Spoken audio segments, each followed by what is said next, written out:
你们不就是想摆完了范大娘子的嫁妆，再去贪图顾天业那个数不清的聘礼吗？你们不就是想把嫣然扫地出门，给你们家嫣红腾个位置吗？这话能你说呀？你们把于家几辈子的脸都给丢尽了。大人，我们不是这个意思。我告诉你们，嫣然的婚事，你们谁也做不了主。不是，父亲大人，母亲大人，这自古常言说得好，婚姻大事，父母之命，媒妁之言。我是嫣然的父亲，那我自然做得了主。父母之命，媒妁之言，那好，你把这个泼妇给我休了。公公，这是哪儿说的话呀？这是你们这么做，可是把那媒人赶走。我这当亲父亲的，我能害死自己的女儿吗？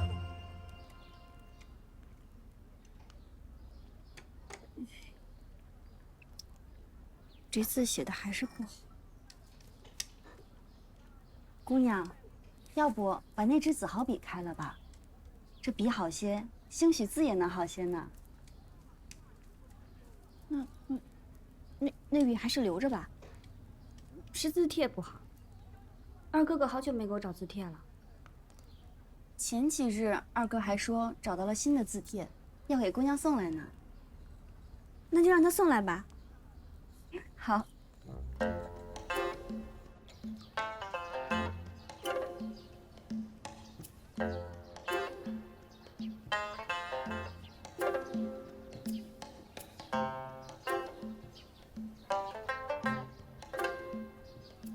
二哥既要茶水席子，奴婢再为二哥做盏茶来吧。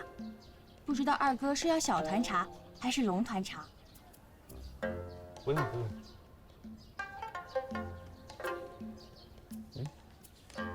六妹妹怎么还不来？都2盏茶的功夫，你去催催。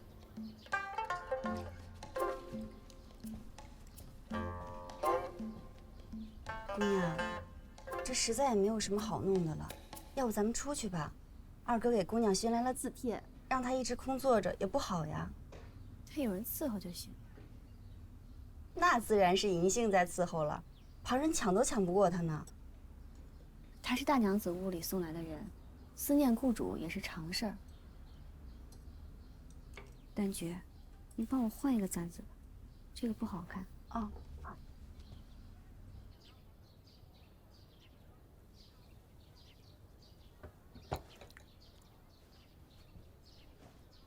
姑娘且得在一会儿呢。二哥，最近天热，您身边郎好、杨好2位姑娘，可有给您做绸衫了吗？你做什么？六妹妹院的人，怎么这么不懂规矩啊？二哥，我是大娘子房里的银杏啊，您不记得我了？我只是问问您安好。胡说！六妹妹，你屋里的女使到底是谁管的？好好教我没有？二哥哥怎么怒气冲冲的？是银杏的茶水伺候的不好吗？银杏，快给二哥哥赔个不是。你齐一个院子管着盛家大小事儿，女使好不好应该很放在心上。二哥，不知是银杏哪里得罪了二哥哥？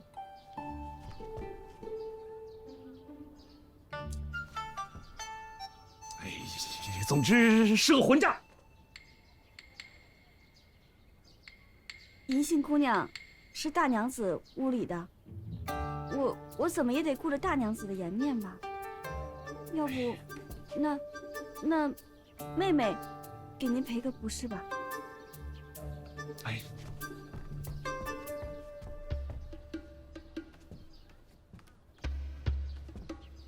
你脾气这么软，以后怎么得了？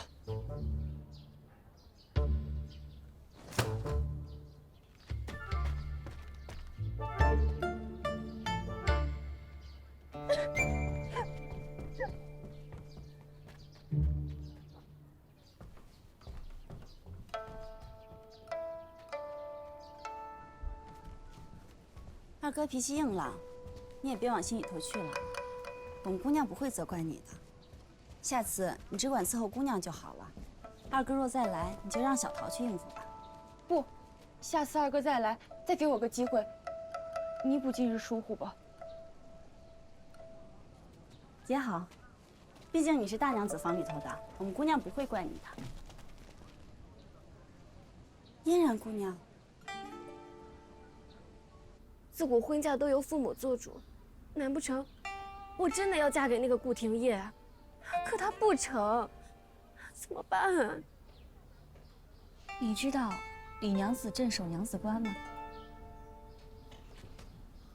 看看这个，这是我小娘绣的。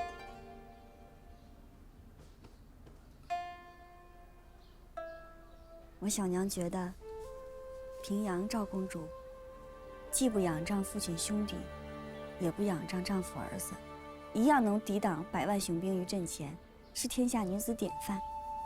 令堂还真是与别不同。当时我小娘命悬一线，是顾二叔竭力相助。虽然最后我小娘没能保住性命，在我8岁那年难产过世，但是我心里还是感激顾二叔的。顾二叔其实也是一个热心肠的人。热心肠？你的意思是，许这个婚约是可行的？也不行不行，可真不行。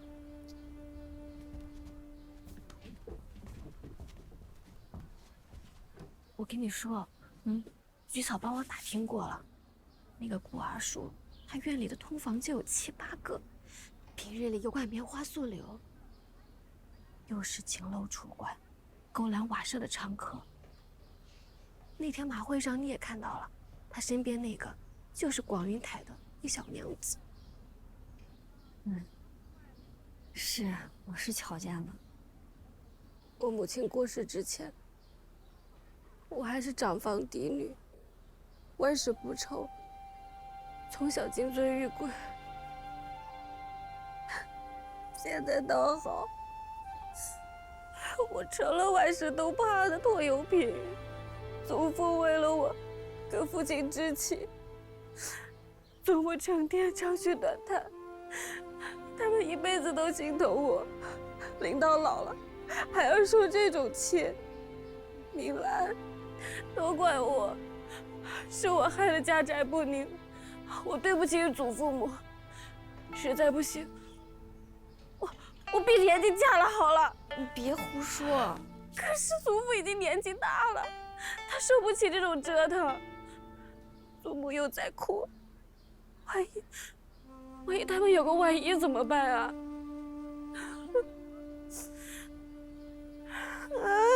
你别哭了。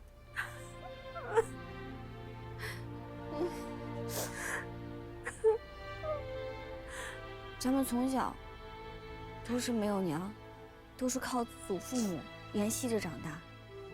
就是因为这样，咱不能随便糟践自己的一生。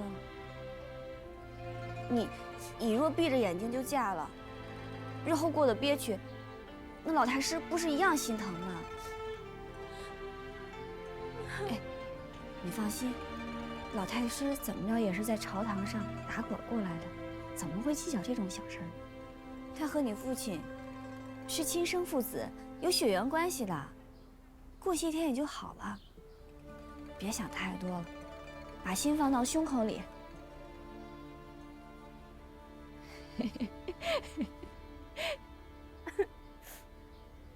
也是啊，别哭了，幸好有你。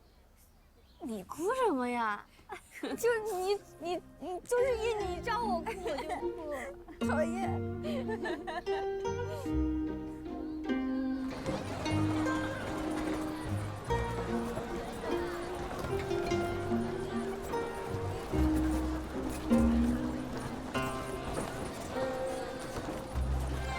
这么说，当年顾家这位算是帮了你一把。是，我当时冲着大街上跑太久了，血沫子都要从口里喷出来了。幸而遇到了顾家二叔，这才找到郎中送到家里。无量天尊，那他也算是热心快手。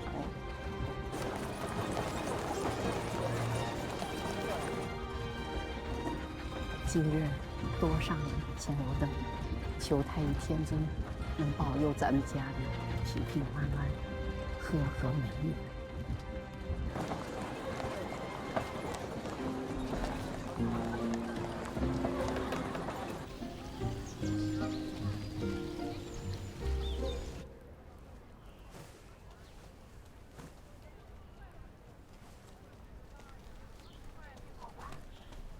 快走快走，去把嫣然找来，我们就叫挂去。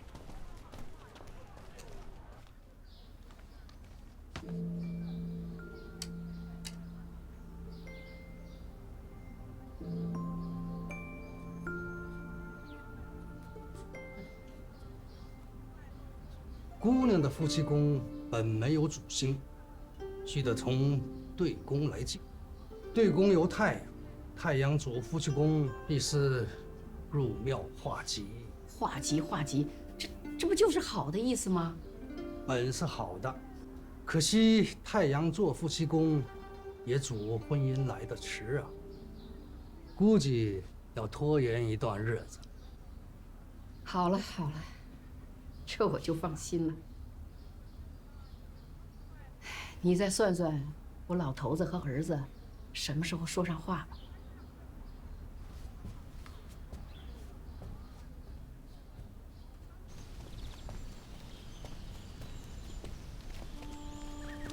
老太师安好，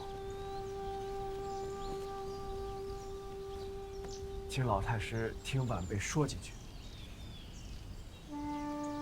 你以为找到这儿来，我就会答应你吗？你死了这条心吧。老太师不肯许婚，晚辈自知其中缘由。你知道就好。过往晚辈做错很多事，放浪形骸，不加修饰，确实不值得老太师将于大姑娘托付于我。你什么意思？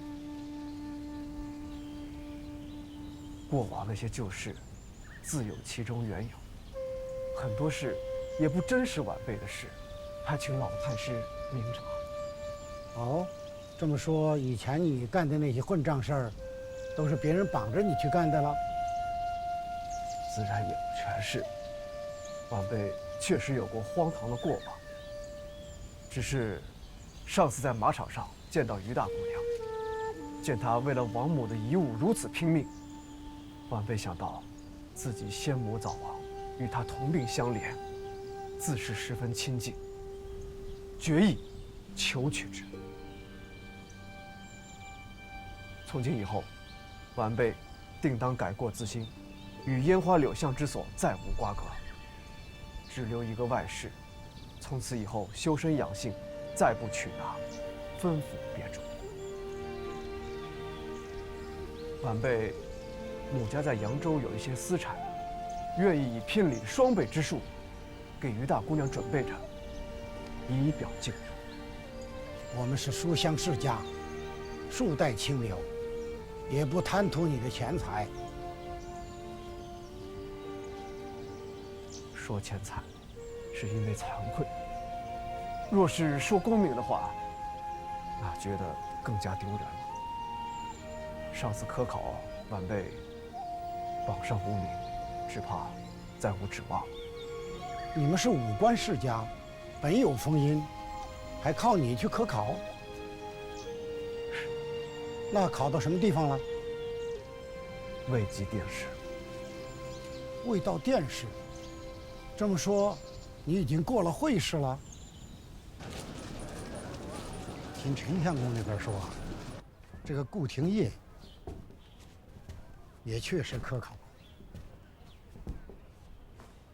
这么说来，他也就浪荡到10多岁，从白鹿洞书院读书算起，到他中举，也就6、7年的时间。照他这样的速度，少见呐。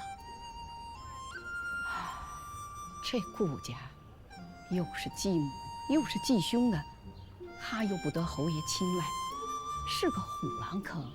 我们嫣然从小教养，品行那么温和，这哪受得了这等刺杀？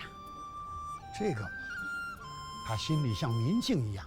最近，他在准备分家立府，搬出去独住。这样一来，他们家那些乱七八糟的事儿，就不值一提了。听官人的意思，倒是要答应了。求求你们了，就让我见见于大姑娘，我就见见她。哎呀，我就见见于大姑娘，求她给我一条活路，给我一条活路还行。是不是活到陈世美了？我就见见于大姑娘。小娘子，天涯就在不远，你去告吧。徐策马，我就进去见见于大姑娘，求她给我一条活路。回去吧，先回去吧，先。我家大人同大娘子去拜佛了。这老太师呢？老太师去宫里，家里面只剩下大姑娘和老太太。那小娘子口口声声要敬我茶，说让我可怜她，给她个名分，不然就长跪不起。我祖母被气得吐了一口血，就晕了过去。你说我这是造了什么孽呀？等我照顾好祖母，我就去观里当姑子去。不能让这女子再这么折腾下去了。可她赶不走，赶她一截，她就跪在巷子里哭。反正横竖我的名声是没有了，我只指望保住祖母，让她在外面也好。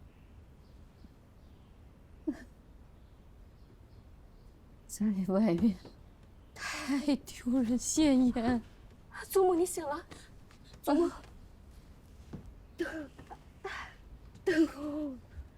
等我打发了他去，打发了。好，好，祖母。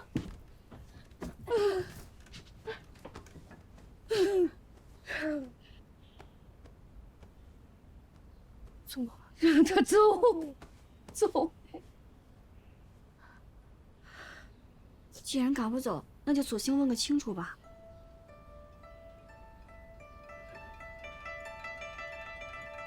回去吧，回去吧，于大姑娘，回去吧，我就先回去吧，先回去吧。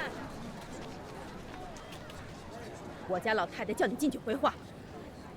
哦，那还是在这儿说吧。这大宅院进去了，指不定有没有命出来呢。青天白日之下，有话在这儿说得好。于大姑娘，你就可怜可怜我吧！啊，于大姑娘，于大姑娘，你就可怜可怜我吧！你这是讹上我们了是吧？赶他，赶他走！哎，别，我不走！你们不能抢了我男人，还要赶我走！再给我一说法，再给我一说法！下，我不走，我不走，我不走，我不走！哎，我不要进去！你们不要给我拉进去！我不进去！哎，我不要进去！求大娘子给我一条生路，吃我一口净茶吧。我与你素不相识，毫无瓜葛，喝不了你的茶。你快走吧。怎么毫无瓜葛呢？二郎来姑娘家求亲，以后姑娘就是我的主母了。若姑娘不肯容我，那天大地大，就没有我的容身之处了。我还不如死在这儿，免受日后侮辱啊！大娘子，大娘子，你给我一条生路吧！啊，你给我一条生路吧！你快起来！你给我一条生路！你快起来！我不会让你死的！你快起来！你给我一条生路！你快起来！下跪何人？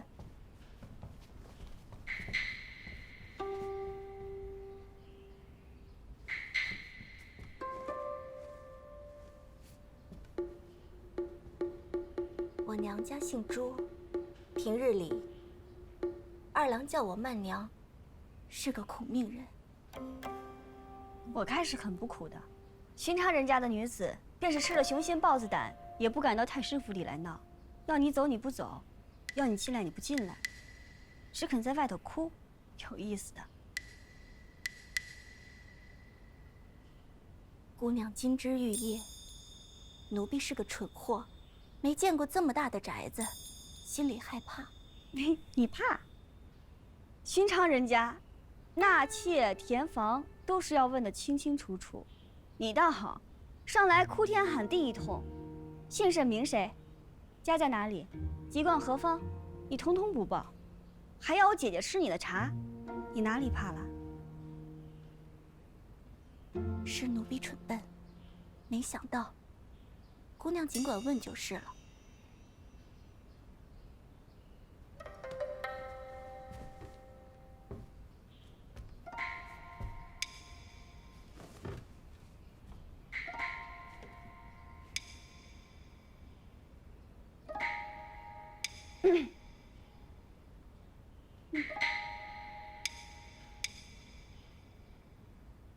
你是顾家的人？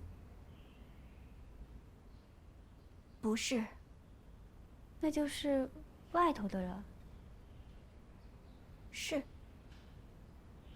父母兄弟是谁？家住在哪里？父母亡故的早，只有一个胞兄，相依为命。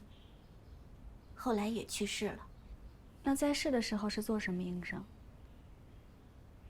在码头里，搬搬扛扛的。那也是正经营生了。是。他那会儿就在六十码头唱戏。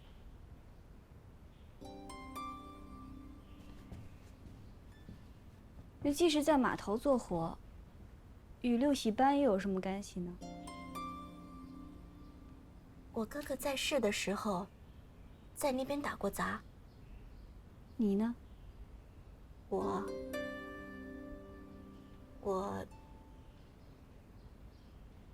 在那边也唱过，只唱过几日。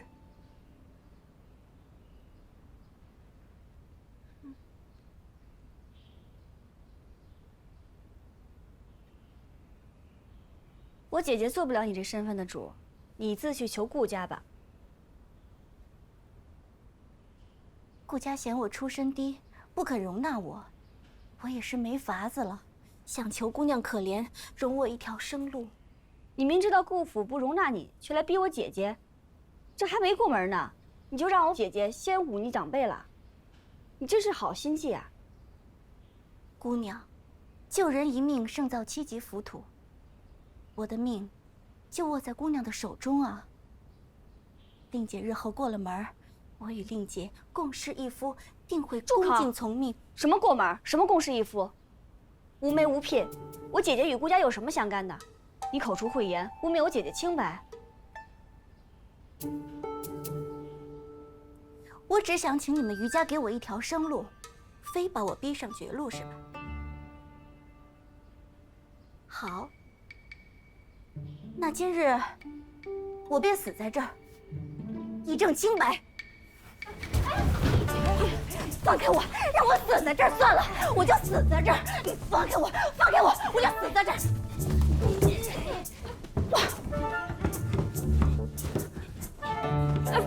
放开他，放开他，放开，放开他。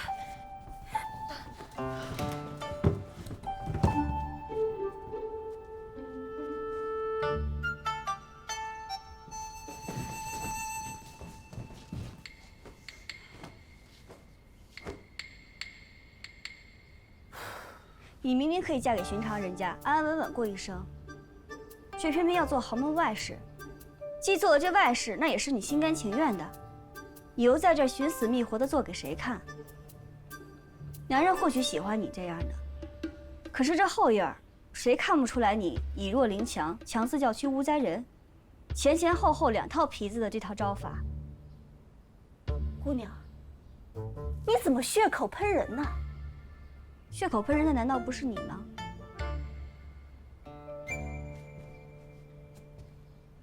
你欺上门来，逼着我姐姐要接纳你这不为顾府所容之人，你这是陷我姐姐于不孝；你惊扰于府，上下鸡飞狗跳，人指点，这是陷我姐姐于不义；你张口闭口主母妾室，这是辱我姐姐清白；你空口白牙，血口翻张，就想毁我姐姐一生。你究竟是与余家有什么深仇大恨？与顾家又有什么深仇大恨呢？姑娘，话不是这么说的。住口！要么自己滚出去，要么让他们把你捆了丢出去，你自己选一条路吧。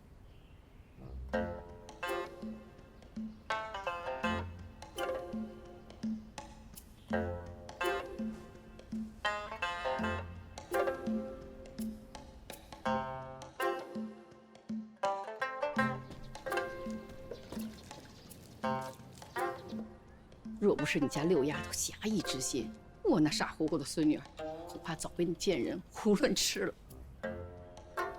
哼，这丫头被我宠坏了，在你家蛮横霸道，你很该把她打出去。没把你家跟顾家的亲事搅和了吧？顾家？谁是顾家？我听都没听。我家嫣然早已经和我们老家许州的一个孩子指腹为婚了，只是那孩子前几年他母亲走了，所以嫣然才在汴京耽搁着。现在好了，这孩子他也过了孝了。过几天我和我那老头子就回老家去，看着他们成了亲，我这心事也就了了。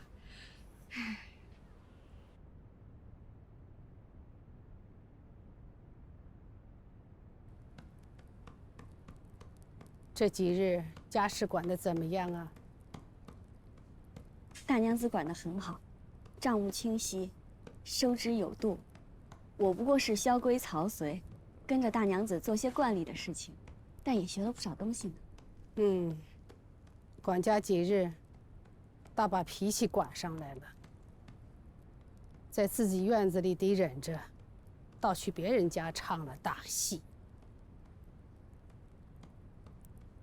祖母说的是孙女太宣扬了。是真心认错了？其实不是。那就说说你的真心话。孙女心里盘算着，有些事儿看着很平安，其实凶险的很；有些事儿呢，看着很凶险，其实倒是很平安。那女子以为我是余家的女儿，日后再无碰面之日，认不得我，这是其一。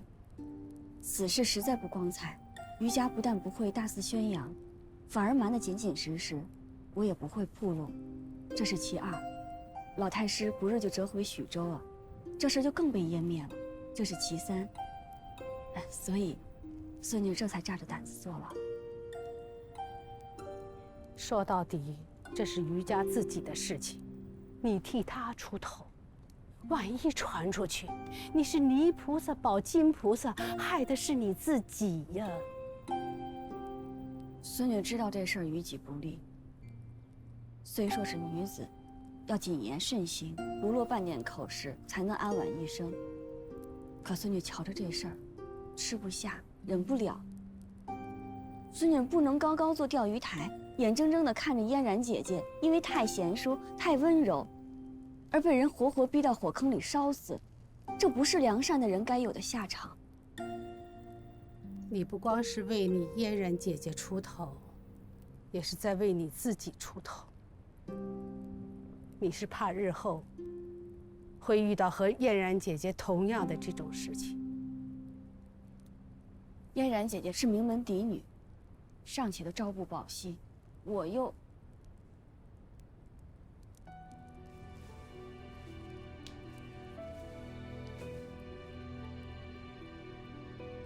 只要我在一日，绝没有这一天。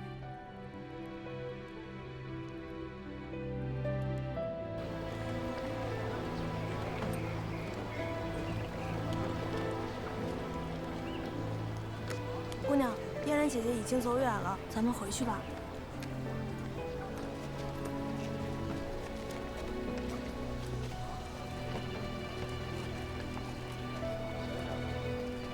姑娘不高兴了，哄她开心点儿。姑娘，左近有家铺子新出了个点心，叫做蜜福酥奈花，我从来没吃过，咱们尝了再回去吧。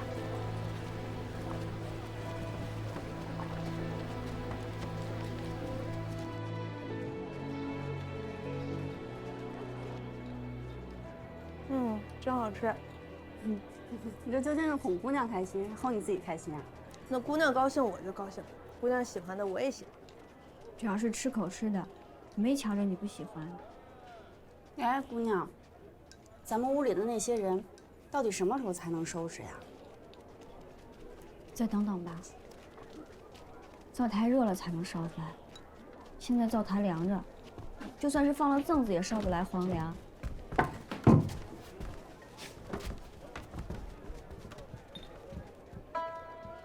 我也算是帮过你母亲。你谢我那对护膝还在我家里头搁着呢，但我自认为从未施恩携报，全了你家哥哥和我的情谊。可你呢，却恩将仇报，搅黄了我的婚事，毁了我的姻缘，这是为何呀？去剥些莲子，路上带着吃。姑娘，快去。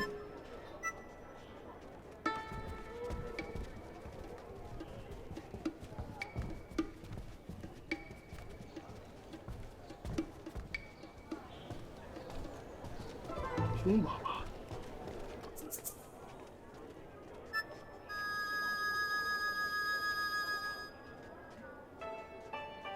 二叔问我许多话，我也想问二叔一句：你究竟为何要求娶于家姑娘？我与你一个黄毛丫头，我说什么呀？我本来也不知道，可那天见着二叔你的外室，我就什么都明白了。你能明白什么？嫣然姐姐素来温顺，有这么一个原配娘子，定能容忍你的外室。女儿家比不得你们男子，在外面天地宽广，任意翱翔。我们每天就这么一亩三分地的事儿，就来来回回、仔仔细细的琢磨，我都能猜着，何况是旁人？我用心虽不真纯，可我也是痛下决心的。我成家以后，自然会安分守己，与我的大娘子和睦的过日子。我与她都是没了母亲的人，她若能善待我的外室，我自然也不会亏待了她。你年纪轻轻，懂什么？等你要成婚论嫁的时候，就知道这世间万物什么都是需要考量的。于老太太都气吐血了，二叔你知道吗？啥？老太师本不肯许婚，可不知为何忽然改变了主意，眼看着就要同意了。二叔就没有想过，为何在这好事将成的节骨眼上，你那外室就突然杀到于府？他出身卑微，一向都柔弱。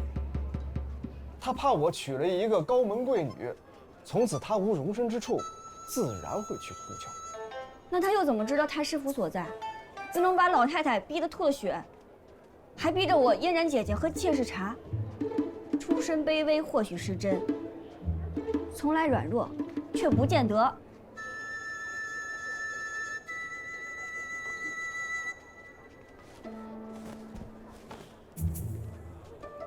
我明白，在你们这些人的眼里，就是这么看，也是这么看我的。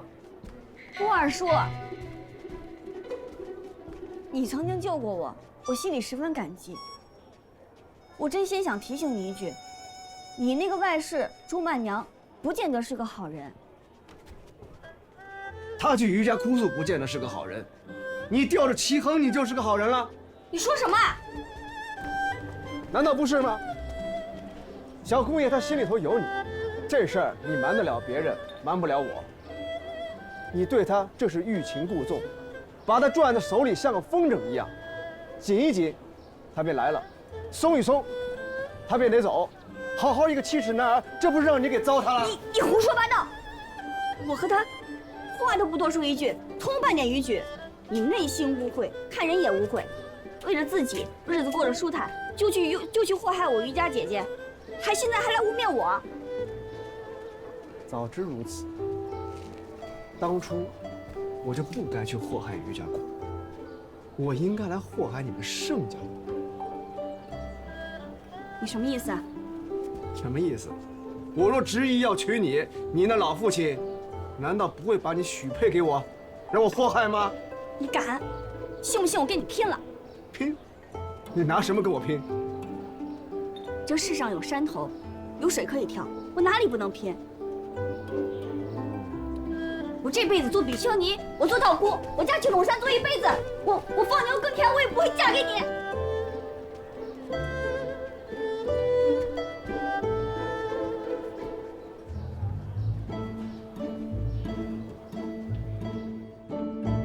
你放屁吧！就他那斗鸡走狗、棉花素柳的轻薄样，哎，这外事都闹到家里来了，你把嫣红嫁过去，你想得出来的你？不是，这事儿啊，你得这么琢磨。这顾廷烨可是他们侯府遗子，他上面就一个哥哥，整天病病歪歪的，说不定哪会儿就断了气儿了。这顾廷烨将来可是有可能承袭爵位的。哎，咱退一步说啊，就算他顾廷烨承袭不了这个爵位，他手头上那么多铺子，这银钱何止100万呢？啊，咱们家嫣红嫁过去，体面也有，尊贵也有，你可这满京城你划了，有几个能比得上？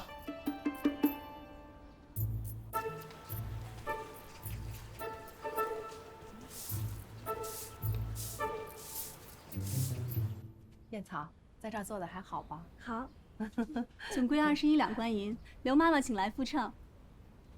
哎呦，还看什么秤啊？翠微姑娘手上是最有分寸的。刘妈妈和彩环姑娘平日难得来，今日陪九儿姑娘吃了饭再去吧。我哪里有那么大的体面啊？还得回去给大娘子回话呢。那我送送。算了，姑娘事多，先且忙着吧。我是用老的人了，难道还不认识回去的路吗？是这里。哦，对，还有。刘妈妈，六姑娘实在没什么事儿了，妈妈，不然还是让我回去吧。回去干什么？你老老实实在六姑娘身边给我待着。哎，妈妈，她就是个木头脑袋，也没什么可看的，不然还是让我回去吧。银香，大娘子选了你来，你若不尽心，自然有让我们戒心的地方。这长柏哥先前还总来看六姑娘，给她烧些字帖呀、徽墨什么的，可如今已经绝迹不来了。啊？长柏哥嫌银杏服侍的不好，这六姑娘也没说什么，叫银杏去请罪罢了。可是后来有一次啊，这银杏把长柏哥堵在院子里，听说呀，还跟他要一条手帕，还当个在这里说笑呢。小丫头，百儿和海家的婚事就在眼前，这贱人还痴心妄想。谁说不是啊？哥是顾及六姑娘的颜面，这才没声张。六丫头这软骨头，这么混账的东西都收拾不了，她还想管家？你自己搅和了于大姑娘的好事，现在换于三姑娘嫁过来，听说她金尊玉贵养大，泼辣不肯容忍，过不过得出来，都看你造化了。奴自问一直小心伺候，不知嬷嬷究竟哪里不满？你蛊惑得了家里的爷们儿，却骗不了在后宅讨生活的女人。不说出身，也不说家世，你有做正事的品性吗？奴出身卑下，可也得在这世上过日子。嬷嬷，老天生我一场，总不能让我去死不是？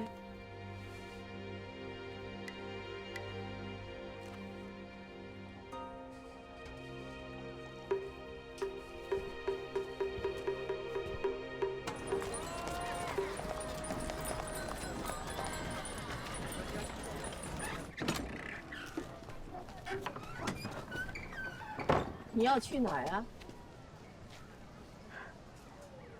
出去买2根针线。也好，我的针线也不灵了，同你一起去。小翠，把东西收拾进去。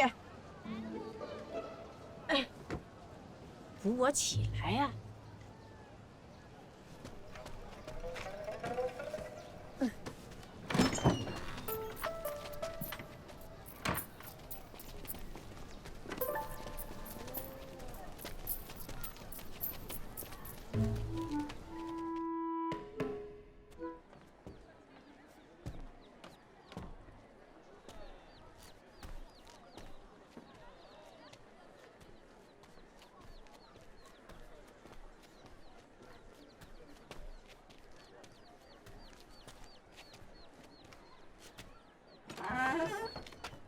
娘子是要出门吗？嬷嬷说出门前必要跟她说一声才是。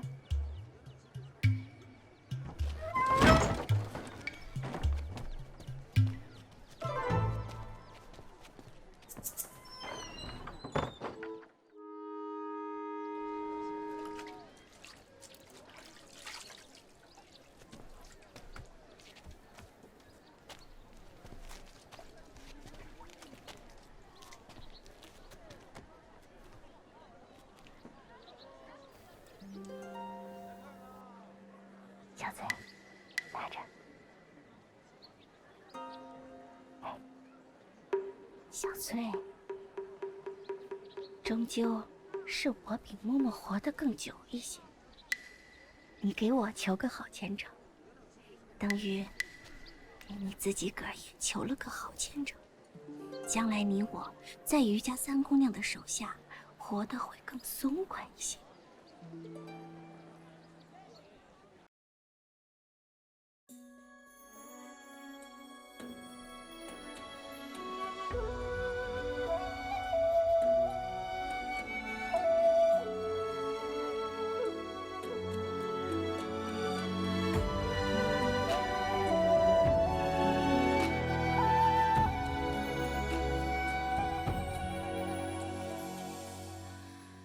一朝花开傍柳，寻山无觅听候。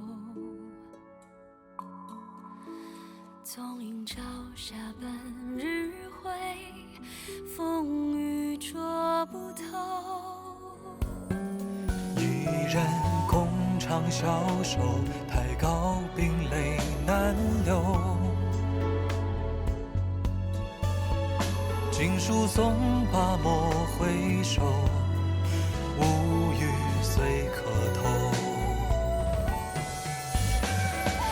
昨夜玉树风骤，浓水不消残酒。试问卷帘人，却道海棠依旧。知否？应是绿肥红瘦。昨夜玉树风骤，浓水不消残酒。试问卷帘人，却道海棠依旧。知否？应是绿肥红瘦。知否？应是绿肥红瘦。